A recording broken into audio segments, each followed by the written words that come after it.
तो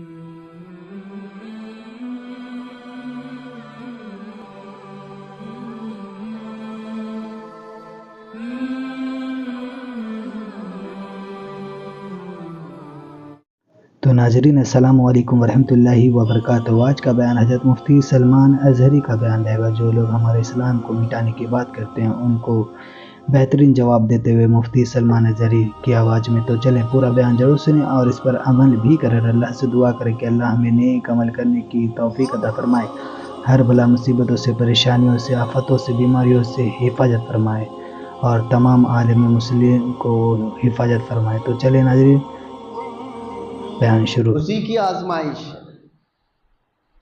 इसीलिए शेख सादी रहमतुल्लाह तआला अलैह ने फरमाया है, जगरदन फिराजा तवाज़ो निकुस्त, गदागर तवाज़ो कुनद खोए उस्त। बड़े बड़े लोग अगर आजिज़ी करें तो ये अच्छी बात है, ये नेक खसलत है उनकी। पावर होने के बावजूद अगर वो आजिज़ी करे, तवाज़ो करे, और फ़कीर आदमी अगर गिड़गिड़ाए, तवाज़ो करे, तो ये तो उसकी आदत है, इसके अलावा करेगा क्या। पावर आ जाने के बाद, ताकत आ जाने के बाद इम्तिहान शुरू होता है। इसीलिए मेरे अजीज़ों, माँ बाप के भी अदब और एहतराम की जो बात की गई है कि माँ बाप का अदब और एहतराम वो किस वक्त, कि जब वो लोग ताकतवर हों और तुम छोटे हो, उस वक्त नहीं। उस वक्त तो हर बच्चा अपने माँ बाप का अदब करता है, क्योंकि माँ भी पावरफुल है, ताकत है उसको, बाप भी ताकतवर है, कमाता वही है, घर वही चलाता है, और बच्चा अभी जवान भी नहीं हुआ, छोटा है, तो अदब तो करेगा ही, डांट तो सुनेगा ही। कमाल उस वक्त है जब वो बुढ़ापे पर आ गए और उनके हाथ पांव नहीं चलते, कमाई का कोई जरिया नहीं, और तुम पावरफुल हो चुके हो, तुम्हारे पास अल्लाह ने ताकत भी दी, दौलत भी दी। अब देखा जाए कि तुम मां को झिड़क के बात करते हो या फिर वो अदब दिखाते। इम्तिहान तो उस वक्त है जब वो कमजोर हो जाएं और तुम ताकतवर हो जाओ। इसीलिए कुछ लोग शोहर और बीवी के साथ हुस्ने सुलूक के जो मामलात हैं, इसको भी मैं आपको बताता हूं। किस वक्त एतबार है इस चीज का।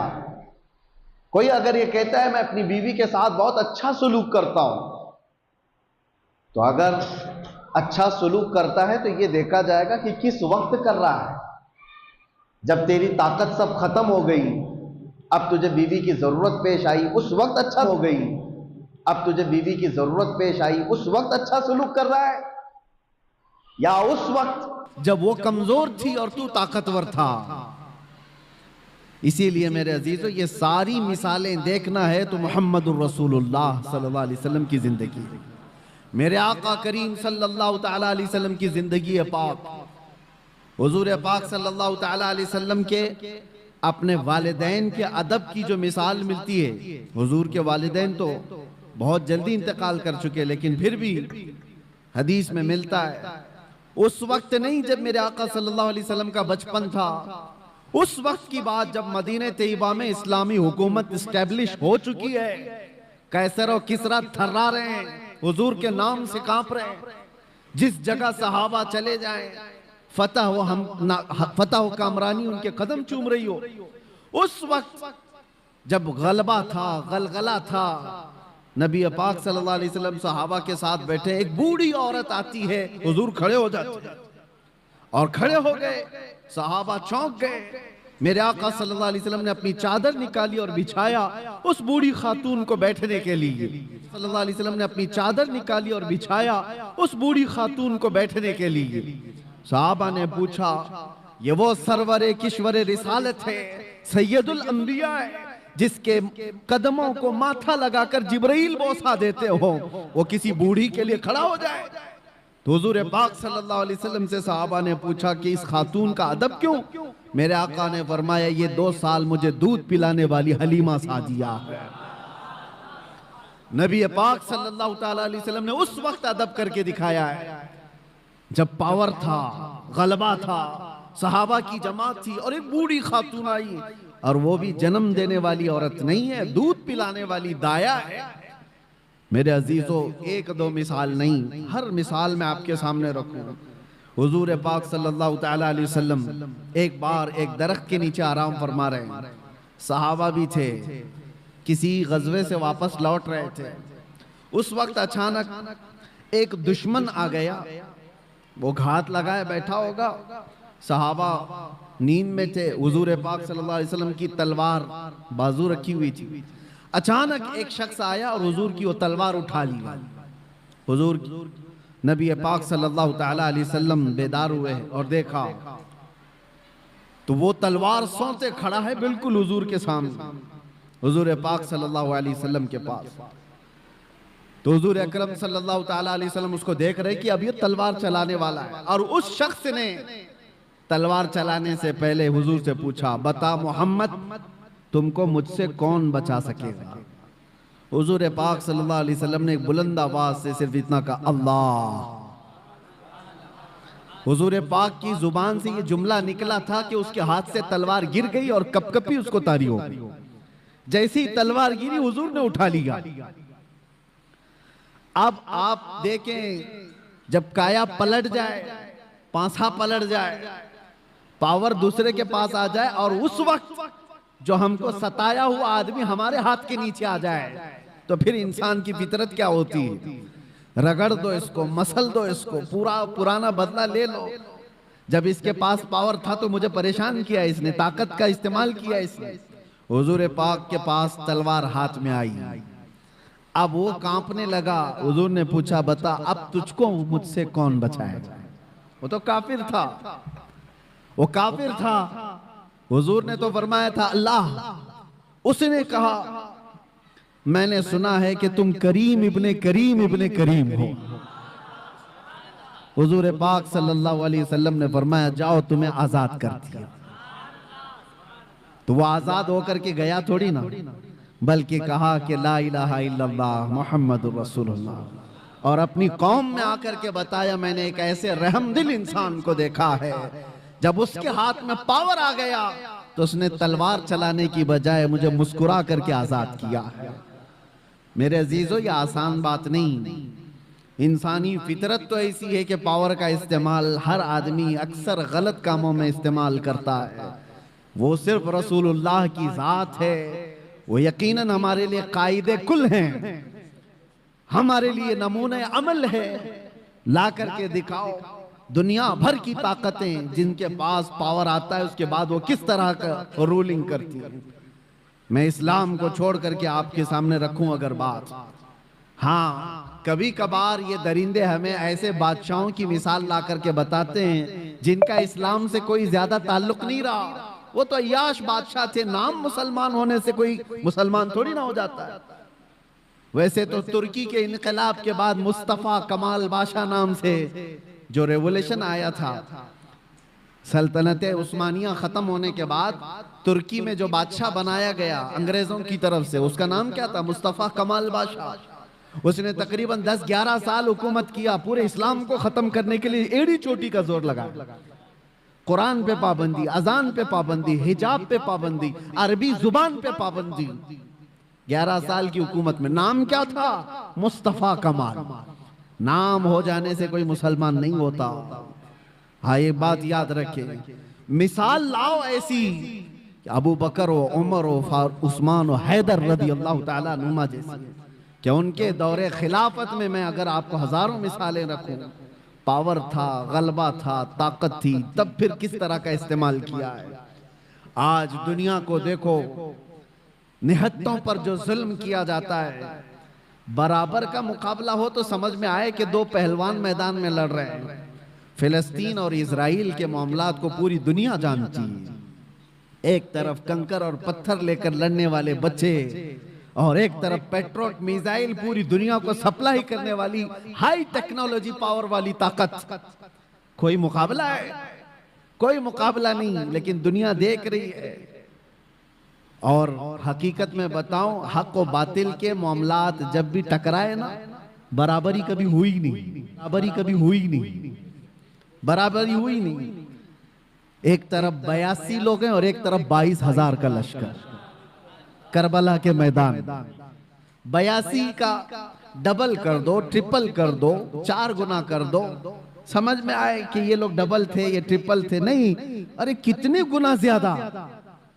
80 लोगों के मुकाबले में अगर 22,000 आए तो कोई कंपैरिजन हो सकता है, कोई मुकाबला है इनका। लेकिन हक और बातिल की लड़ाई हमेशा ऐसी रही। और दूसरी एक मिसाल आपको बताऊं, सलाहुद्दीन अय्यूबी की। एक ऐसी जंग लड़ा उस मर्द मुजाहिद ने कि सारी सलीबी ताकतें जमा हो गई थी और 4 लाख की फौज जमा हो गई। 4 लाख की फौज सलीबियों के पास। अगर 4 लाख इंसान खड़े कर दिए जाए ना तो सरों का समंदर नजर आएगा आपको, सरों का समंदर होगा। और उस वक्त सलाहुद्दीन अय्यूबी के सामने ऐसा चैलेंज था, बिखरी टूटी हुई सब फौज मिलाने के बाद सलाहुद्दीन के पास सिर्फ 12,000 का लश्कर था। 12,000 का मुकाबला 24,000 से हो तो समझ में आए, 48,000 से हो तो समझ में आए, लेकिन 12,000 का मुकाबला 4 लाख से होने वाला है। एग्रीमेंट साइन कर लो, सुलह करके खत्म करके चले जाओ। सलाहुद्दीन ने अपने फौजियों से पूछा, क्या इरादा है तुम्हारा? सलीबी ताकतें सब जमा हैं और हमारी तादाद कम है। कैसे जवान उस लश्कर में शामिल थे। अपने सिपह सालार से कहते हैं, सलाहुद्दीन, अगर रसूलुल्लाह सल्लल्लाहु अलैहि वसल्लम के सहाबा तादाद देखकर मैदान में उतरते थे तो हम भी देखकर उतरेंगे, और अगर वो अल्लाह और उसके रसूल के भरोसे उतरते थे तो हम भी उनके नक्शे कदम पर अल्लाह और रसूल के भरोसे उतरे। हमने तादाद नहीं देखी, तादाद नहीं देखी। अल्लाह की मदद आई। और तारीख लिखने वाले अंग्रेज लोग हैं, ईसाई लोग हैं। किताबें आज भी मार्केट में मिल जाएंगी आपको। ये 4 लाख का मुकाबला जो 12,000 से हुआ था, तारीख की एक ऐसी जंग है। अंग्रेज मुअर्रिख लिखते हैं कि सलाहुद्दीन को और उनकी फौजों को कयामत तक फरामोश नहीं कर सकते सलेबी लोग, इसलिए कि उस जंग में इसने छींतरे उड़ा दिए थे और टुकड़े टुकड़े कर दिए थे, सबको बिखेर दिया था। लोग अपनी जानें बचाकर निकल गए, मुफाहमत पर आ गए। एग्रीमेंट सलाहुद्दीन ने नहीं, सामने वालों ने साइन किया। मेरे अजीजों, मैं आपको ये बातें इसलिए अर्ज कर रहा हूं कि पावर और ताकत का नशा जब किसी को आता है, सर चढ़ करके बोलता है। और एक बात, फिरौन की उम्र ज्यादा नहीं लंबी की जाती, जुल्म की तारीख ज्यादा लंबी नहीं होती और उनका अंजाम भयानक होता है। इसलिए कि मजलूमीन की आह जब निकलती है तो अल्लाह करीम, अल्लाह रब्बुल इज्जत को कहार और जब्बार खुदा जलाल में आएगा और पकड़ करता है। तो ऐसे कि कुरान में अल्लाह ताला फरमाता है, फलम्मा नसू मा ज़ुकिरू बिही फतहना अलैहिम अबवाब कुल्ली शै हत्ता इज़ा फरिहू बिमा ऊतू। जब ये लोग भूल जाएं अल्लाह को तो अल्लाह फरमाता है, मैं उनको खुशियों के सारे दरवाजे खोल देता हूं, खूब खुश हो जाओ। यानी अल्लाह को भूलने के बाद जालिमों के लिए दरवाजे खोल दिए जाते हैं, खूब खुशियां मनाओ, सब तुम्हारा है, सब तुम्हारा है, ताकत भी तुम्हारी, सियासत भी तुम्हारी, तख्त भी तुम्हारा, सारा डिपार्टमेंट तुम्हारा, नाचो जितना नाचना है। फिर अल्लाह फरमाता है, फअखज़नाहुम बग़ता, अचानक हम एक दिन पकड़ करेंगे, अचानक एक दिन पकड़ करेंगे और फिर पूरी दुनिया की ताकत उस पकड़ से उसको आजाद नहीं करा सकेगी, नहीं निकाल सकेगी। और हम जालिम दरिंदों के अंजाम का इंतजार करेंगे इंशाअल्लाह। और आप देखना मेरे अजीजों, हमारी जिंदगी रहे न रहे, लेकिन अल्लाह हय्य व क़य्यूम है, वो अल्लाह हमेशा से है और हमेशा रहने वाला। लोग ये समझते हैं आज हम पावर में हैं और हम ताकत में हैं, इनको मार देंगे, इनको काट देंगे, सब कर लो, लेकिन अल्लाह तो जिंदा हमेशा रहने वाला है। हमारा वारिस अल्लाह रब्बुल इज्जत है, हमारी तमाम चीजों के लिए अल्लाह करीम है। हमने जब ये कुरान में पढ़ा, व उफ़व्विदु अमरी इलल्लाह, अल्लाह ने कुरान में सिखाया है कि यूं कहो कि मैंने अपने सारे मामलात अल्लाह के हवाले कर दिए। इन्नल्लाह बसीरुम बिल इबाद, बेशक अल्लाह अपने बंदों को देख रहा है। तो फिर देखो अल्लाह ताला बंदों को कैसे देखता है।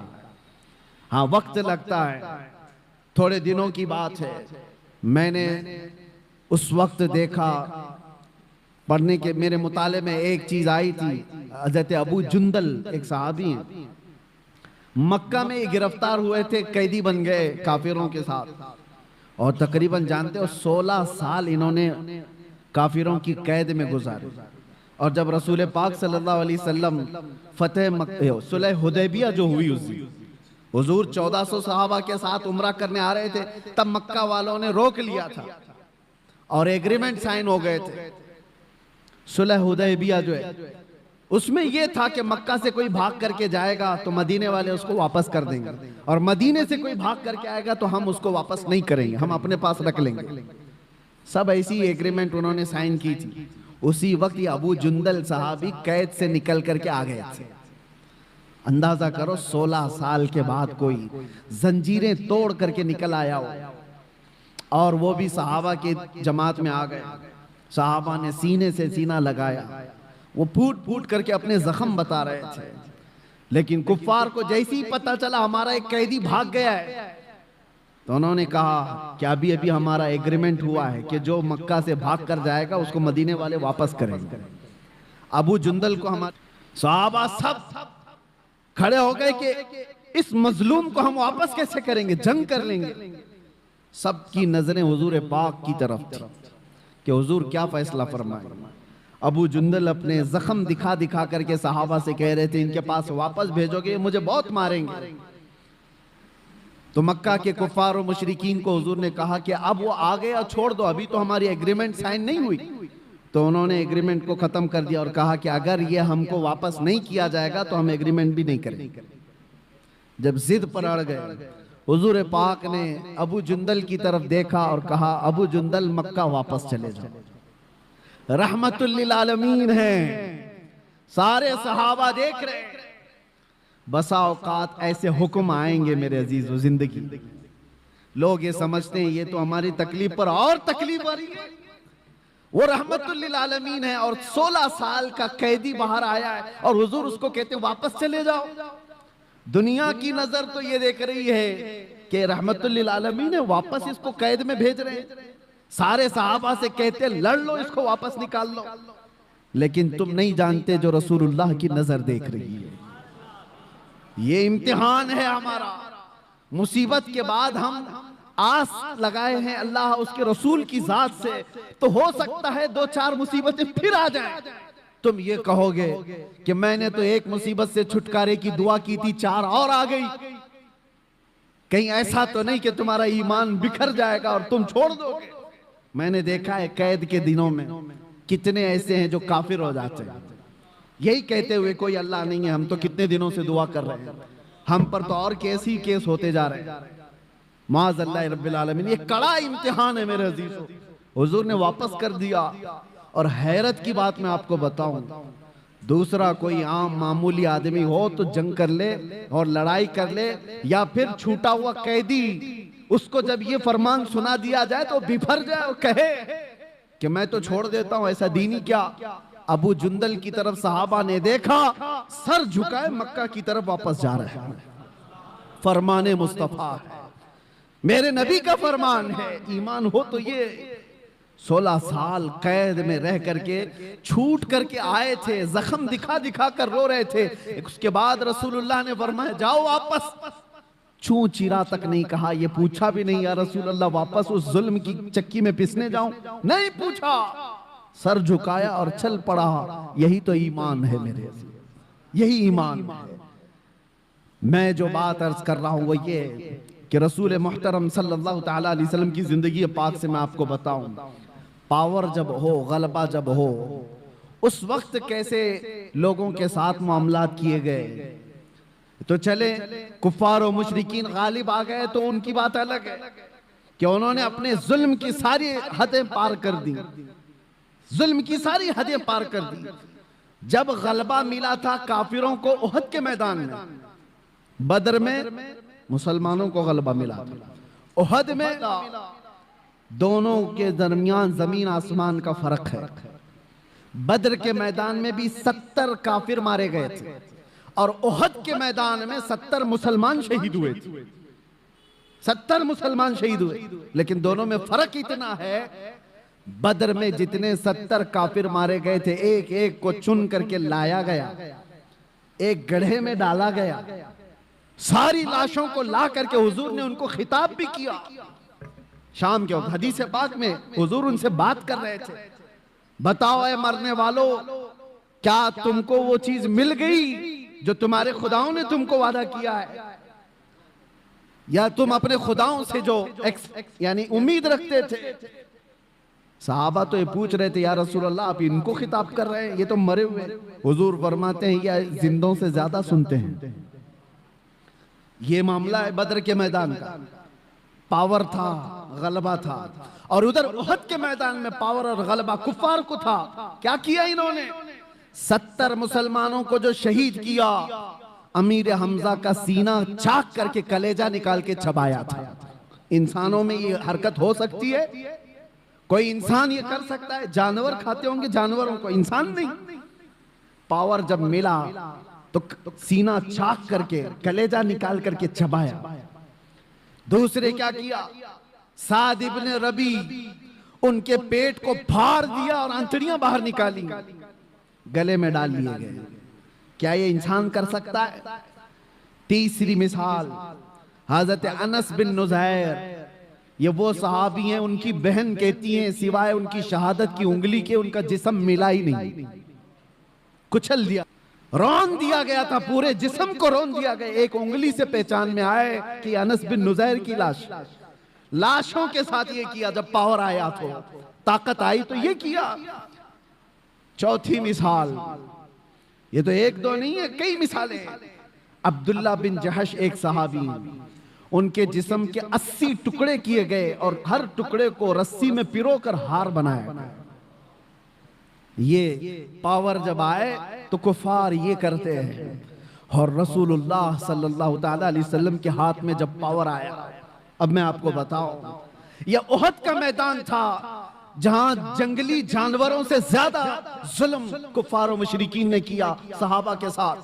70 सहाबा जो शहीद हुए हैं, सबकी लाशों के साथ इन्होंने बहुत बुरा सलूक किया है, बहुत बुरा सलूक किया है। जंगी कानून भूल जाते हैं लोग जब पावर में आते हैं, ताकत में आते हैं।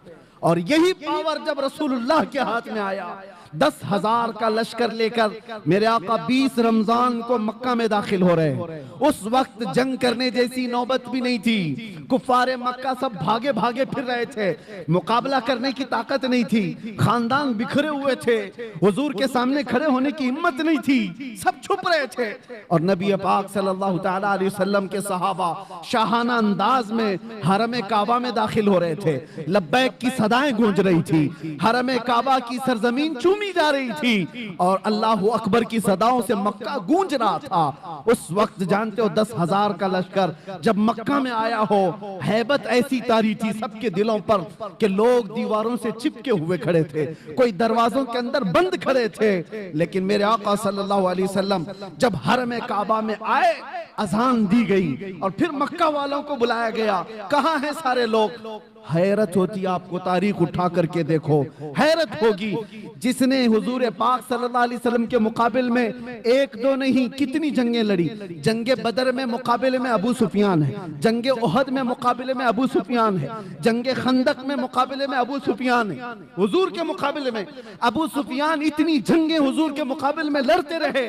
और हुजूर उस दिन ऐलान करते हैं, मक्का के फतेह मक्का के दिन जब पावर हाथ में है, मेरे आका फरमाते हैं जो भी मक्का में इधर उधर छुप करके भाग रहे हैं उनको डरने की जरूरत नहीं। जो मेरे दादा अब्दुल मुत्तलिब के घर में आ गए वो पनाह में है, जो अबू सुफियान के घर में आ गए वो पनाह में है। दुश्मन के घर में अबू सुफियान को ये मकाम दे रहे हैं। हुजूर फरमाते जो अबू सुफियान के घर में आ गए वो पनाह में है, जो खाने काबा के इर्द गिर्द आ गया वो पनाह में है, उससे जंग नहीं की जाएगी। और जो तलवार उठाया हुजूर से मुकाबला करना चाहा वो कैदी बना करके लाए गए, पकड़ करके लाए गए। फतेह मक्का का दिन है। सहाबा तो सहाबा है जो बरसों से जंगों की जिंदगी देख रहे हैं हुजूर के साथ। मेरे अजीजों, उनकी कुर्बानियां कम नहीं है। हजरत अबू हुरैरा से पूछो, हदीसें बताती हैं ऐसी ऐसी जंगों में सहाबा गए, कहते हैं कि पैरों पर कपड़े बांधने पड़ते थे, सारे नाखून उखड़ गए थे। ऐसी जंगें वो लड़ कर के आए बगैर चप्पल पहने। मेरे आका सल्लल्लाहु अलैहि वसल्लम से कभी उन्होंने ये सवाल नहीं किया था कितना लंबा आप लेकर के जाएंगे।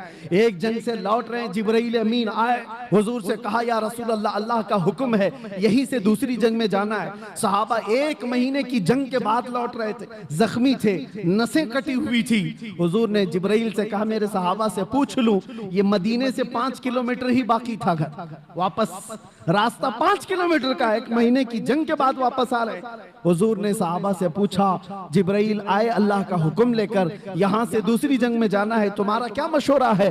सहाबा में से किसी ने एक ने ये नहीं कहा मरहम पट्टी कर लें, बीवी बच्चों से बात कर लें, घर के हाल चाल देख कर के आए। नहीं, सारे सहाबा एक जबान होकर कहते हैं या रसूल अल्लाह, देर किस बात की, देर किस बात की, चले यहीं से चलते हैं। ये वो सहाबा है, ये वो साहब है जंगों ने उनको चूर चूर किया था। तो फतेह मक्का के दिन लाजमी बात है मेरे अजीजों, पावर हाथ में था, गलबा हाथ में था, ताकत हाथ में थी। जितने आज तक लड़ते थे वो सब कैदी बनकर के हाथ सामने खड़े थे।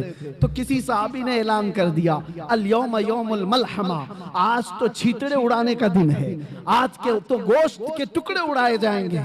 मेरे आका ने उस अल यौम यौमुल मलहमा, मलहमा का मतलब होता है गोश्त के पीस पीस किए जाएंगे।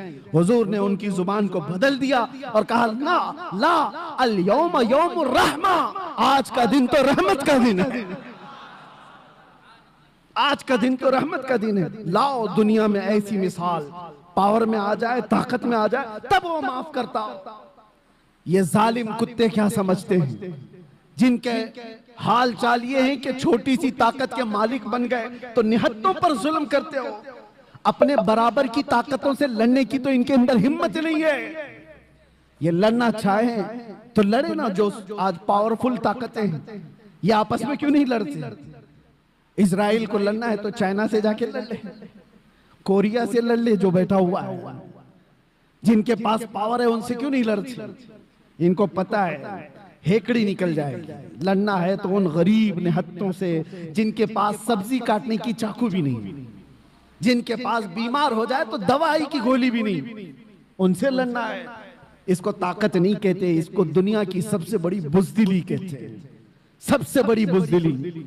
और ऐसा जब जुल्म होता है तो अल्लाह की मदद आती है, आएगी, वक्त लगेगा।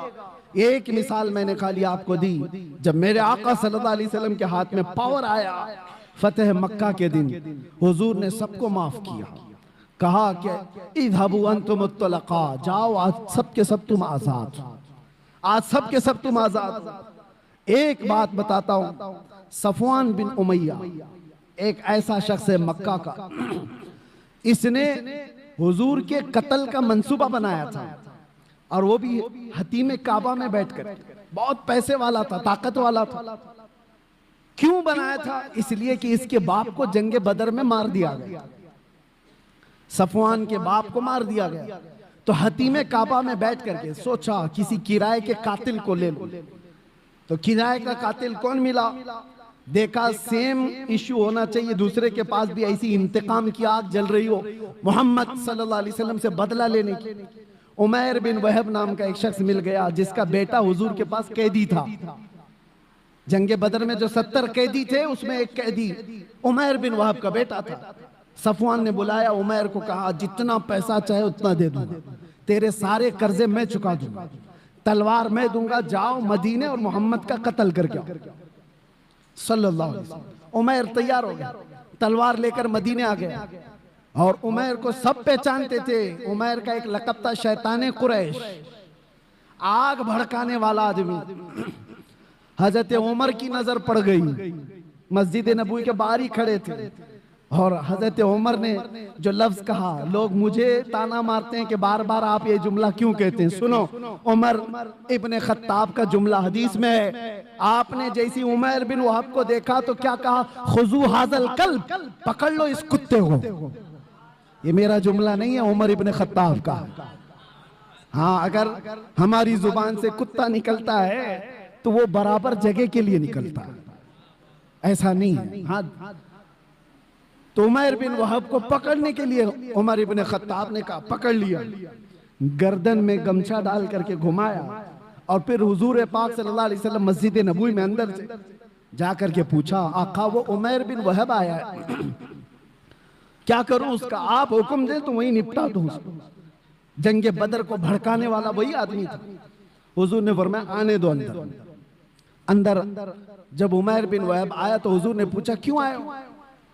उसने कहा बस बेटे की खैर खैरियत पूछने आया हूं। हुजूर ने फरमाया सच बताओ क्यों आए हो? कहा नहीं बस यही मेरा बेटा आपके कैद में हालचाल मालूम करने आया। हुजूर ने फरमाया बेटे की खैर खैरियत लेने के लिए तलवार लेके तो नहीं आते? तो उसने तलवार फेंक दी।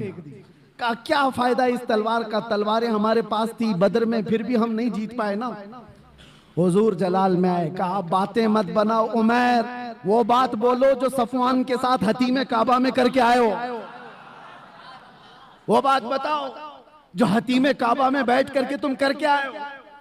बस अब क्या था, उमैर बिन वहब का जिस्म कांपने लग गया।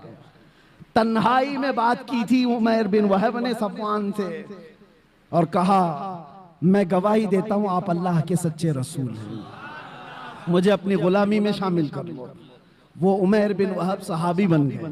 हजरत उमर बिन खत्ताब गले में हाथ डालकर बाहर लेकर के आए और सहाबा से कहा थोड़ी देर पहले ये आदमी मुझे खिंजीर से ज्यादा बुरा लगता था और अब ये उमैर बिन वहब मुझे अपने बेटे से ज्यादा अजीज लगता है। ये है अल्लाह के लिए मोहब्बत, अल्लाह के लिए दुश्मनी। अब ये वाकया पूरा मैं इसलिए बता रहा हूं, उमैर बिन वहब गया था गर्दन लेने के लिए, अपनी गर्दन दे आया। सफवान यहां इंतजार कर रहा था, रोज इंतजार कर रहा था कि कुछ नई न्यूज आए। कोई भी काफिला मदीने से आता उसके पूछता कोई नई खबर है, कुछ बड़ी खबर है। उसके तो दिमाग में यही था कि आज कत्ल हो गया होगा, कल कत्ल हो गया होगा। एक काफिला है, वो कहा ये तो डूब मरने का वक्त आ गया मेरे। यही वो दिन थे। थोड़े दिनों के बाद हुजूर पाक सल्लल्लाहु अलैहि वसल्लम पूरे सहाबा की जमात के साथ मक्का में आ गए, फतेह मक्का। उस वक्त तक सफवान ईमान नहीं लाया है, ईमान की बूबास भी नहीं, इंतकाम की आग में भड़क रहा है। जब हुजूर आए और सबको अमान दे रहे थे, सबको अमान दे रहे थे, तो उस वक्त सफवान बिन उमैया ये भाग करके निकल गया मक्का से और लोगों से कहा कि तुम लोग मोहम्मद के हाथ में आना चाहते हो, इससे बेहतर है कि समंदर में छलांग लगाओ, खुदकुशी कर लो। तो अपने घोड़े को लिया और समंदर की तरफ चला गया कि मैं सुसाइड कर लूंगा, इनके हाथ में आने से तो अच्छा है। हुजूर पाक सल्लल्लाहु अलैहि वसल्लम जब सबको माफी दे रहे थे तो उमैर बिन वहब हुजूर के पास आते हैं। अब वो सहाबी रसूल हैं। कहा या रसूल अल्लाह, सफवान भाग करके गया है, मैं चाहता हूं कि उसको भी आप माफी दे दें। उसने अगरचे आपके कत्ल का मंसूबा बनाया था, मैं ही आया था, लेकिन उसके अंदर अपने बाप के इंतकाम की आग भड़की हुई थी, इसलिए किया था, आप माफ कर दें। हुजूर ने देखा उमैर बिन वहब किसकी सिफारिश कर रहा है, सफवान की। हुजूर ने कुछ नहीं कहा, मुस्कुराया और कहा सफवान के लिए भी अमान है। ये नहीं कहा कि वो ईमान लाए तो अमान है, नहीं, जिस हालत में है उस हालत में अमान है। तो उमैर बिन वहब कहते मैं ऐसा दौड़ा दौड़ा गया सफवान को बताने के लिए कि उसकी जान बचा लो, वो छलांग ना लगा ले। भागते घोड़े से दौड़ाते हुए पा लिया सफवान को करीब में। कहा तेरे लिए बड़ी खुशखबरी है, मोहम्मद सल्लल्लाहु अलैहि वसल्लम इतने रहम दिल आदमी हैं, उन्होंने तुझे माफ कर दिया। सफवान कहता है ये चीज यकीन करने की जैसी है ही नहीं, दुनिया में कौन ऐसा करता है, तू या तो कोई चालबाजी कर रहा हो। कहा नहीं, अबू सुफियान को माफ किया, हिंदा को माफ किया, सब बड़े बड़े लोगों को माफ किया, तुम क्या हो? तो उसने कहा मुझे उस वक्त तक यकीन नहीं होगा जब तक उनकी कोई निशानी ना देख लो। ये देखें, एक आदमी जो पकड़ा गया एक कैदी है और वो अपनी बख्शिश के लिए निशानी पूछ रहा है। अरे डूबते को तिनके का सहारा होना चाहिए, अगर फरमान भी सुन ले तो आ जाना चाहिए, लेकिन वहां नहीं। वो कहता है मैं उस वक्त तक यकीन नहीं करूंगा जब तक निशानी ना। उमैर बिन वहब फिर से वापस आए और हुजूर से कहा या रसूल अल्लाह वो मान नहीं रहा है, वो खुदकुशी कर लेगा, वो मर जाएगा और उसको मेरी बात पर यकीन नहीं आ रहा है। हुजूर ने फरमाया क्या वो मेरे तमाम हैयत को पहचानता है? कहा कि या रसूल अल्लाह, आपकी हैयत को कौन नहीं पहचानता, आपकी शक्ल और शबाहत को कौन नहीं पहचानता। हुजूर ने अपना अमामा उतारा और कहा ये ले जाओ और उसको बता दो। अल्लाह अकबर। आता है फकीरों पे उन्हें प्यार कुछ ऐसा, खुद भीख दें और खुद कहें मंगते का भला। उमैर बिन वहब हुजूर का ये अमामा लेकर पहुंचे। देखते ही सफवान पहचान गया ये रसूलुल्लाह का अमामा है। वापस पलट आया सर झुका करके मेरे आका के पास खड़ा था। मेरे आका ने कहा सर झुकाओ नहीं, उठाओ, सर उठाओ। तुम जिस हालत में रहना चाहते हो तुम आजाद हो। अब कौन आजाद रहना चाहेगा, कौन आजाद रहना चाहेगा। हुजूर पाक ने जब इतना जुमला कहा तो सफवान ने कहा ऐसी दुनिया की आजादी से बेहतर है आपके तलवों के नीचे रहा जाए, आपके कदमों में रहा जाए। ये है पावर आने के बाद के मामलात। हुस्ने सुलूक कोई दुनिया वाला करके दिखाए। पावर आने के बाद आज भी जो नशेड़ी हुकूमतें बैठी हुई हैं, चुन चुन के जो मुकद्दमे लगाती हैं पिछली हुकूमतों के ऊपर, ये क्या है? ये सब इंतकामी जज्बा है।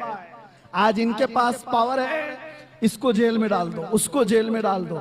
क्यों? इसलिए कि उन्होंने अपनी हुकूमत के दौरान हमको जेल में डाला था। तो तुम क्या समझते हो यहाँ खत्म हो जाएगा? तुम भी जाओगे, कोई और आएगा तुमको भी पहुंचाएगा, तुमको भी पहुंचाएगा। ये सिलसिला चलता रहेगा। इस सिलसिले को खत्म करना हो तो फतेह मक्का की तारीख पढ़ो, ये हुजूर पाक की रहमत वाली तारीख पढ़ो, तभी अमन और अमान आएगा, बहाल होगा। अल्लाह का हजारा करोड़ा शुक्र है कि मौला ने ऐसे वैसे ऐरे गैरे के दीन पर नहीं रखा, हमें अल्लाह तबारक व तआला ने मुहम्मदुर रसूलुल्लाह के दीन पर रखा। उनकी न मिसाल है, न कोई मसील है, न अखलाक में, न शबाहत में, किसी चीज में कोई उनका मसील नहीं है। अल्लाह करीम आखिरी दम तक हमें हुजूर के कदमों से वाबस्ता रखे। और इसीलिए आप सबसे भी मैं यही कहता हूं, दुनिया के सारे टेंशन, सारे डिप्रेशन, सबका इलाज एक ही है। दबाव में रहते हो, इससे डरकर उससे डरकर रहते हो, हालात से समझौता करके चलते हो, बहुत सारे मामला तुमको रोज उकसाते हैं, कैसे जीऊं कैसे जीऊं। एक तरीका बता के जाता हूं, एक इलाज है। डिप्रेशन से आजादी, टेंशन से आजादी, फिक्र और ख्यालात की हमी से आजादी, हर चीज से आजादी, सुकून की जिंदगी गुजारना चाहते हो, एक इलाज है, उन्हें जाना उन्हें माना, ना रखा गैर से काम, लिल्लाहिल हम्द मैं दुनिया से मुसलमान गया, लब्बैक या रसूल अल्लाह। तो नाज़रीन, वीडियो अगर अच्छी लगी है तो जो वीडियो को लाइक करो और हमारे चैनल पर अगर नए हैं तो जरूर सब्सक्राइब करो। और अल्लाह से दुआ करें कि अल्लाह हमें नेक अमल करने की तौफीक अता फरमाए, हर बला मुसीबतों से, परेशानियों से, आफतों से, बीमारियों से हिफाजत फरमाए। जहाँ कहीं दुनिया में भी मुसलमान हैं सबकी हिफाजत फरमाए। तो चलिए नाज़रीन, मिलते हैं अगली वीडियो में, तब तक के लिए अस्सलामु अलैकुम वरहमतुल्लाहि वबरकातुहू। सब्सक्राइब कीजिए हमारे चैनल जिक्र रसूल को और बेल आइकन को प्रेस कीजिए, जिससे आपको हमारे न्यू वीडियो की नोटिफिकेशन मिलती रहे। वीडियो अच्छी लगे तो हमारे वीडियो को लाइक करें और हमारे चैनल को सब्सक्राइब करें।